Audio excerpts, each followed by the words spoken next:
Kullu olsun sen. Ömrü uzak olsun, bağım mekkem olsun, yeger tüger yegersin, yete giden kögersin, barışlı kerişli olsun, arkağı yerişli olsun, ne tilese şunu versin, peygamber casını versin,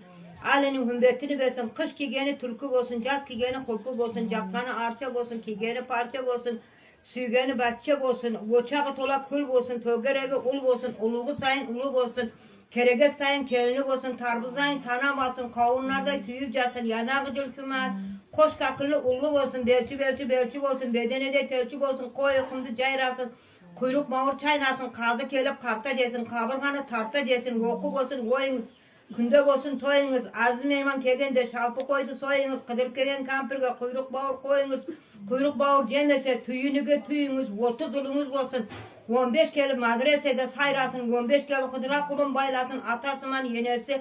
allele manca terbesin, aslığa kordun samasın, bizim kızlardan başkanı amasın, jogardan kegen bozatlı, bozatının içi de bizim kıyı sımbatı sudan vekken, davuşu kokan cekken, kokan dağı koydan, çarı koyun satıktı,